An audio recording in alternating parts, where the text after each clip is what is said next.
Bismillahirrahmanirrahim. Elhamdülillahi Rabbil alemin. Vessalatu vesselamu ala nebiyyina Muhammed ve ala alihi ve ashabi ecma'in. Esselamu aleykum ve rahmetullahi ve berekatuhu. Hürmetli din kardeşlerim.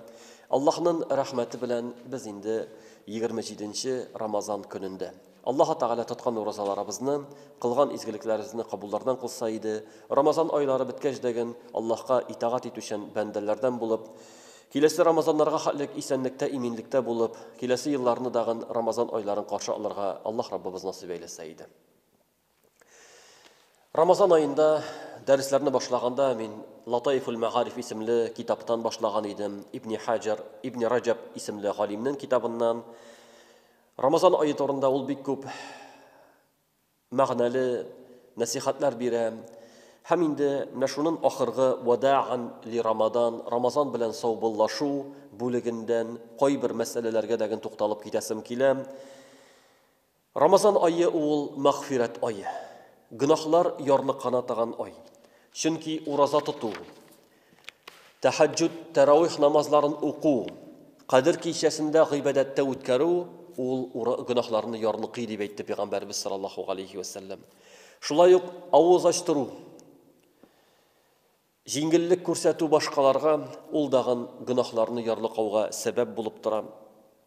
Allah Tağalanı iske alu, zikir eytu, istiğfar kılu, yani estağfirullah deyip eytu, bunlar bütün üstüdegin günahlarını yarlıqı tağan ameller.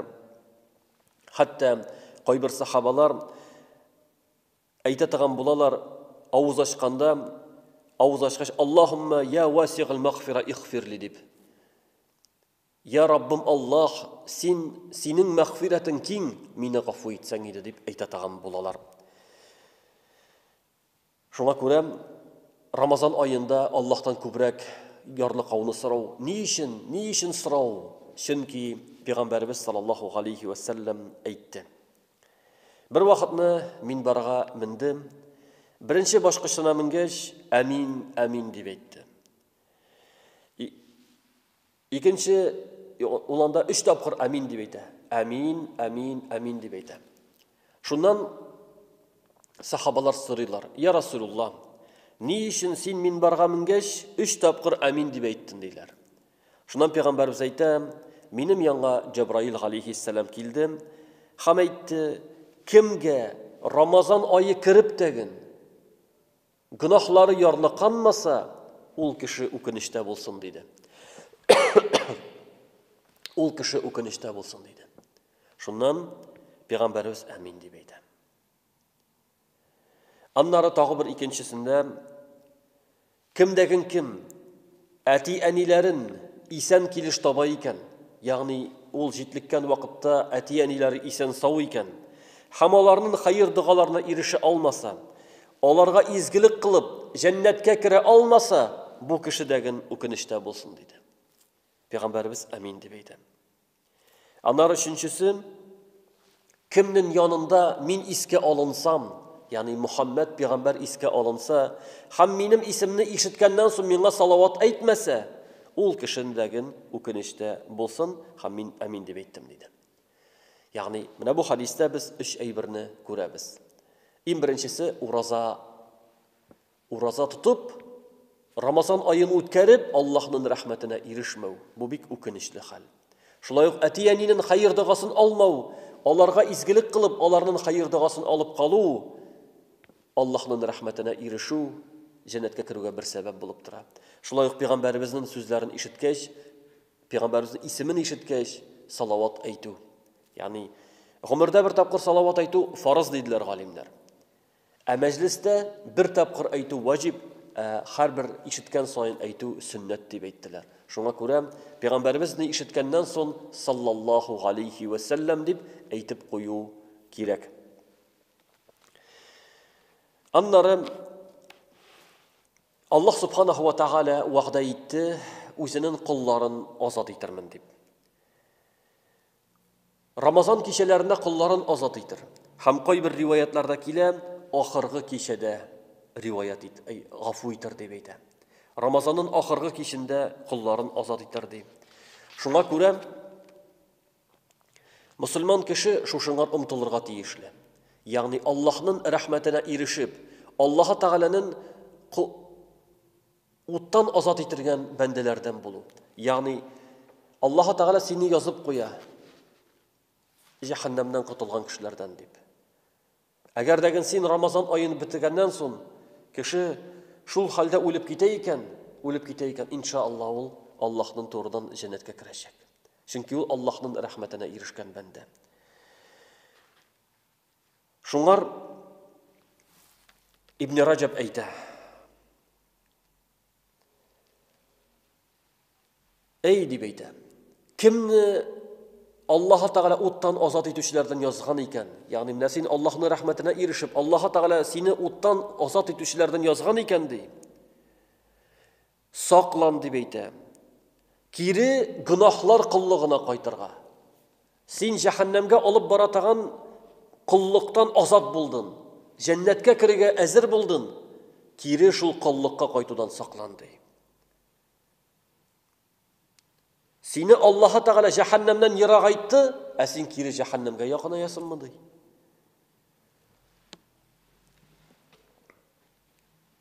Аллаһ Тәгалә сине җәһәннәмнән коткара, ә син әгәр дәген кире гынахка кайтсаң, кире харамга кайтсаң, син кире шул бузыклыкка, шул җәһәннәм юлына кайтасың. Шуның өчен Рамазанны тамамлаучы кешеләр, Рамазан аенда изгелек кылган кешеләр, Рамазанда намаз укыган кешеләр, Рамазанда урыза тоткан кешеләр, Рамазанда тәмәкеләрен калдырган, тәмәкеләрен ташлаган кешеләр, һәрберебез өчен бу насихат. Һәрберебез, ягъни Рамазан ае биткәннән соң кире гынахларга кайта торган ай түгел. Аллаһ Тәгалә ул Рамазан аен безгә бүләк итеп бирде, безгә чистарынырга, якынайырга сәбәп булсын өчен. Рамазан биткәннән соң Аллаһ Тәгалә бар, ул тире, ул әл-хай, әл-кайюм. Аллаһ Тәгалә безне күреп тора, билеп тора. Шуңа күрә без Рамазан аенда изгелек кылганбыз икән, кире гынахларга кайтырга тиеш түгелбез. Барчаларыбызга Аллаһ Субханаһу ва Тәгалә шушы туры юлда булырга насип итсә иде. Чөнки әгәр дәген кеше кире кайта икән, кире шул гынахларына кире кайта икән,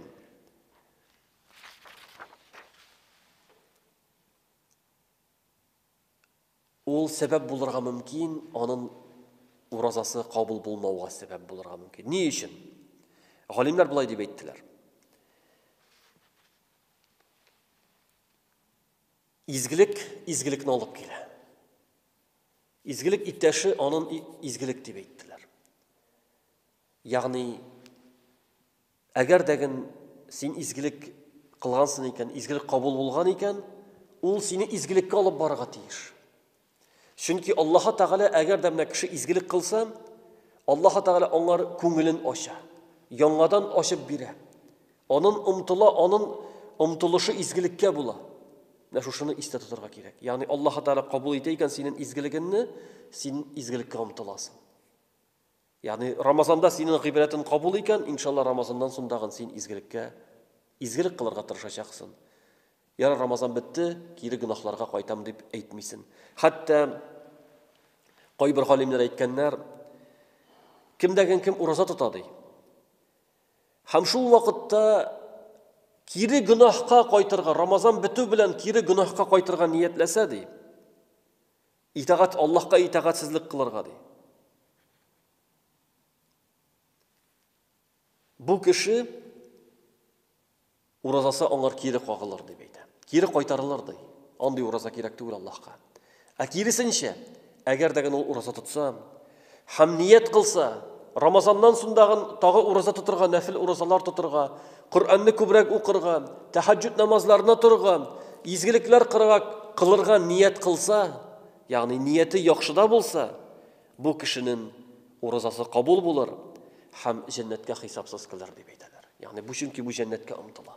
Менә безнең ниятләребез шундый булырга тиеш. Менә без Рамазанны тамамлыйбыз. Рамазан белән саубуллашабыз. Әмма ләкин күңелләребездә изгелек юлы, яхшылык, шушы Рамазанда алган дәресләр, шушы Рамазанда алган файдалар югалырга тиеш түгел. Менә шушыңар игътибар итик. Чөнки шайтан кеше белән идарә, кешегә төрле фикерләр сала, начар уйлар сала. Менә без шайтанга кул булырга тиеш түгелбез. Үзебезнең нәфсебезгә кул булырга тиеш түгелбез.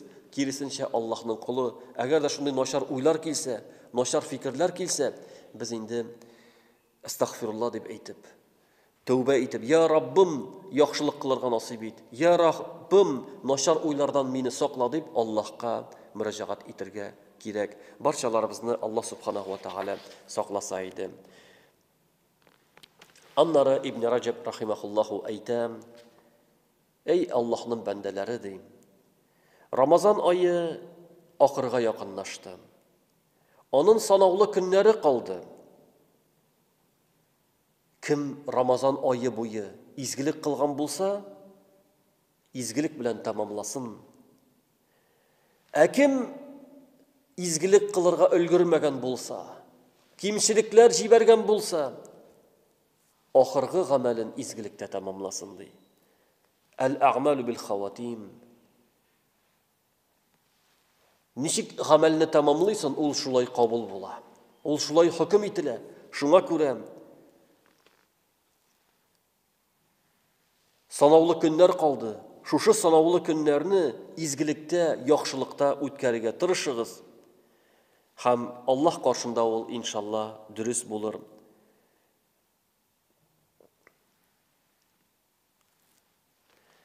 Шуның өчен, хөрмәтле дин кардәшләрем, санаулы көннәр калды, чынлап та, санаулы көннәр, 3 көн ураза тотасыбыз калды. Ягъни безнең шимбә көнне Аллаһ насыйп итсә, ахыргы көн ураза булачак.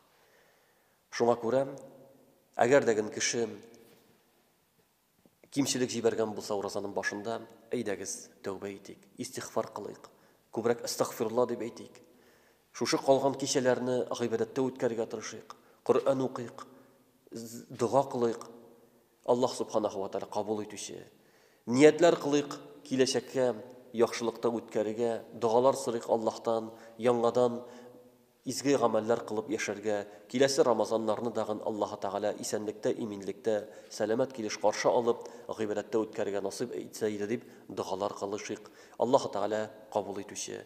Хөрмәтле дин кардәшләрем, шуның белән безнең Рамазанга кагылышлы булган кайбер мәсьәләләр тамам. Иншалла калган дәресләрдә гаит намазы турында сөйләп китербез. Гаиткә ничек әзерләнергә, ничек аны башкарырга, аның турында киләсе дәрестә сөйләрбез. Шулай ук иншалла Рамазаннан соң без үзебезне ничек тотырга һәм Шәввал аенда ничек ураза тотырга, аның турында дагы киләсе тапшыруларда сөйләп китербез. Аллаһ субханаһу ва тааля барчаларыбызга файдалы гыйлем алып, изге гамәлләр кылып яшәргә насыйп итсен.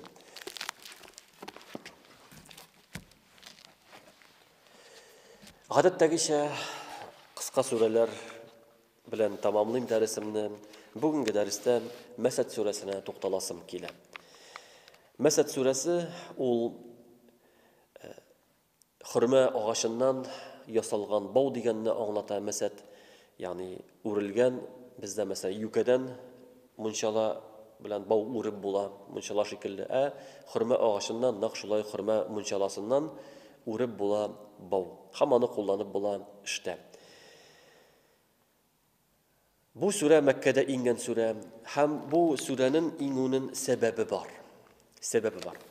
Пәйгамбәребезгә Аллаһ Тәгаләдән әмер килгәч, бөтен кешеләргә диненне ирештер дип. Чөнки Пәйгамбәребез башта вахый килгәч, әле ул үзенең якыннарына гына дин турында әйтә. Хатынына әйтә, Абу Бакырга әйтә, иптәшләренә әйтә, якын кешеләргә генә әйтә.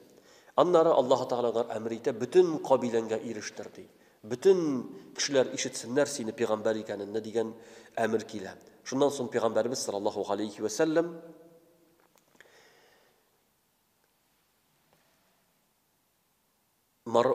Сафа тауына менә. Сафа тауы ул Кәгъбәтулла янында бер тау. Гарәпләр гадәттә берәр нинди мөһим игълан булганда шунда менеп сөйли торган булалар. Шунда менеп халыкны җыя торган булалар. Шуннан Пәйгамбәрбез саллаллаһу алейхи ва саллям халыкны җыя, кычкыра, килегез монда, хәбәр әйтәм сезгә, ирештерәм, ва сабаха дип әйтәм. Шуннан соң кешеләр җыелалар, халык җыела, һәм Пәйгамбәрбез саллаллаһу алейхи ва саллям әйтә: "Әгәр дәген мин сезгә әйтсәм ди, менә бу тау артында гаскәр тора. Мәккәгә һөҗүм итәргә тора. Siz benim sözüme şanır idinizmi deydi. Elbette şanabız diler. Çünkü sen şanaşlı kişi. Çünkü yani Peygamberimiz sallallahu aleyhi ve sellem'ni dinge hatlik İslam dini kilgençe ol 40 yıl yaşadı. 40 yılında peygamberlik kildi. Onu adaylarıydı Sadikul Amin deyip. Şanışlı, doğru kişi deyip adaylarıydı. Yani Peygamberimizge bütün kişi şanaydı. Şuna göre olaydı. Siz benim sözüme şanır idinizmi? Elbette şanır idik dediler. Şundan sonra Peygamberimiz sallallahu aleyhi ve sellem aytdı. Allah Teala beni elçi etip jiberdi. Sizni cennet bilen şatlandırır için, cehennem bilen korkutur için, yani hakikatini, haklıkını anlatır için jiberdi, deyip Peygamberimiz ilan edi. Mine şul vakitte Peygamberimizin etisinin abisi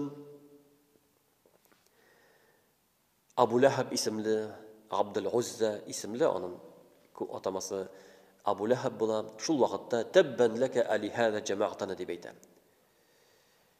Halak bulsun kulların, sen bizni şunun için jiydin bunu deyip Peygamberimizge karşı çıkar. Peygamberimizin etisinden 11 etisi yağından 11 abisi bulan, İslam kilgende 4'isi gine isen bulan. Hamza, Abbas, onlar İslam kabul ettiler. Abu Lahab ham Abu Talib ikisi İslam kabul etmiyorlar.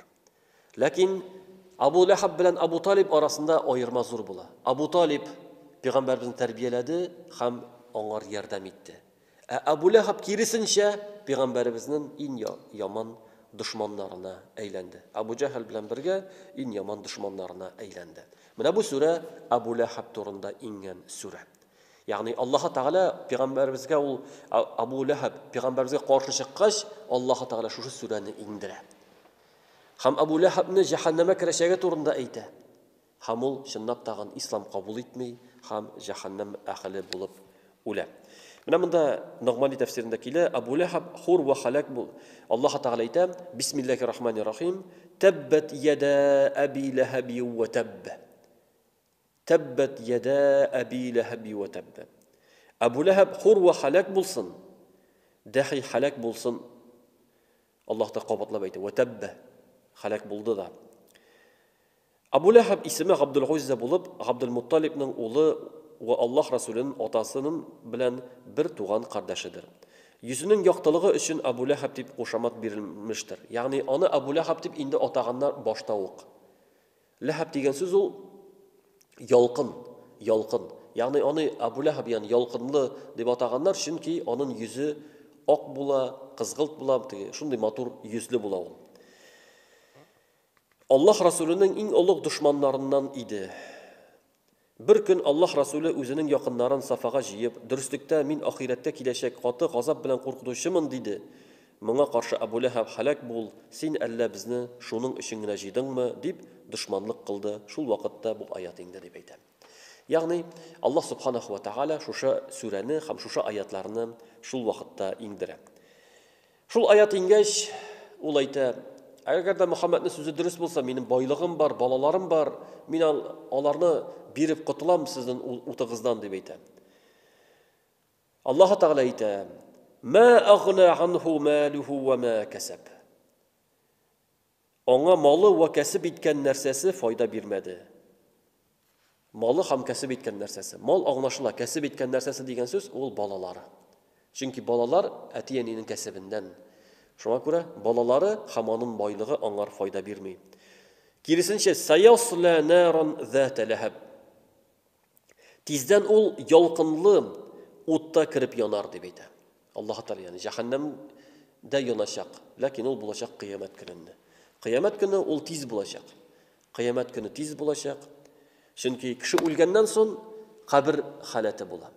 Kabirde yatkanda kişi bir tiz onu tiz üttü deyip oluyor.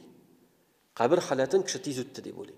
Şuna göre kıyamet günü onlar için yani ölgeç kişi ölgenden son bu köp mügüne yıl bulmasın olanı tiz üttü deyip oluyor. Çünkü Kur'an'da Allah Teala ayta kabirden turuşular aytalar biz yartı gün günün bir ülüşüngüne ütkerdik deyip aytalar kabirde. Yani onlar onu bik tiz etip kişireler.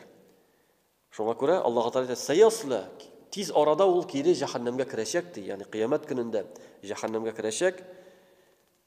Зәт ләһәб, һәм ул ялкынлы утка керәчәк. Вамраатуху хаммалатал хатаб. Дахи аның хатыны да шулай ук газап ителер. Хаммалатал хатаб җәһәннәмнең утыннарын йөкләгән хәлдә ул хатын, ягъни Аллаһ Расулының юлында төрле зарарлы тигәнәк кеби нәрсәләрне салып изалаганы өчен зәккум ва дарих кебек җәһәннәмгә хас нәрсәләрне йөкләп газап ителер ди. Абу Ләһәбнең хатыны Умму Җәмил Арва исемле була хатын. Абу Суфьянның сеңлесе Абу Ләһәбнең хатыны. Ул дагын иман китерми. Ул дагын ире белән дошман була пәйгамбәребезгә карата. Ягъни пәйгамбәребез Абу Ләһәб пәйгамбәребезнең якын туганы аңар дошманга әйләнде. Менә шул хатын дагын. Шушы хатын пәйгамбәребез нинди яхшы икәнен белә иде, ләкин пәйгамбәребезнең дошманы булды. Шушы хатын акыллы булса әйтер иде иренә: "Ирем, ул бит синең абыйыңның энесе яки энеңнең энесе. Ник син шулар дошманлык кыласың? Ул бит тыңлап кара аның сүзен" дип әйтер иде. Ләкин алай эшләмәде. Киресенчә, иренең көйен көйләде. Һәм ул гына түгел, иртә белән тора иде. Таң атканчы иртә белән турып, пәйгамбәребезнең чыга таган өеннән чыга таган юлга төрле тигәнәкләр сала иде. Төрле менә бу утыннар, төрле аяк астында төрле начар әйберләр сала иде. Пәйгамбәребез караңгыда шатанып егылсын өчен, имгәнсен өчен шундый зыяннар сала иде. Шуңа күрә Аллаһ Тәгалә аның турында әйтәм, ул хаммалатул хатаб. Ул җәһәннәм утын күтәреп йөрәчәк дип әйтә. Җәһәннәмдәге булган газаплана таган заккум һәм дарих шикелле, шәнишкеле әйберләрне күтәреп йөрер ди. Фи җидиһа хаблум мин масад. Һәм аның муенында бардыр хөрмә мунчаласыннан булган бал. Ягъни бу дөньяда ул муенына салып ташый иде, җәһәннәмдә дәген шуның белән газапланачак. Пәйгамбәребезгә ничек зыян китергә тырышты, җәһәннәмдә ул шундый газап күрәчәктер. Алла сакласын. Шуңа күрә, хөрмәтле дин кардәшләрем, менә монда әлбәттә бу пәйгамбәребезнең туганнары. Аллаһ Тәгалә сыный пәйгамбәребезне туганнар арасындагы булган дошманлык белән дәген. Ягъни якын туганы пәйгамбәребезгә иң яман дошманнарның берсе була. Һәм аның турында Аллаһ Тәгалә сүрәдәген иңдерә. Әлбәттә пәйгамбәрбез саллаллаһу алейхи ва саллям авыр һәм зур сынаулар аша үтә. Ягъни менә мондый сынауларындагы пәйгамбәрбез үтә һәм Аллаһ субханаһу ва тәгаләне күтәрде, дәрәҗәсен арттырды. Һәм пәйгамбәрбез мактаулы булды. Бу кешеләр, пәйгамбәргә дошман булган кешеләр, алар халак булдылар һәм кыямәттә дәген хурлыкта һәм җәһәннәмдә булачаклар. Алла сакласын. Барчаларыбызга Алла субханаһу ва тәгалә пәйгамбәребезнең тормышын өйрәнеп, пәйгамбәребез саллаллаһу алейхи ва саллям өйрәткән юлда барырга, ул өйрәткән динне өйрәнергә, белергә һәм шушы дин буенча яшәргә насыйп булсын. سبحانك اللهم وبحمدك أشهد أن لا إله إلا أنت أستغفرك وأتوب إليك. السلام عليكم ورحمة الله وبركاته.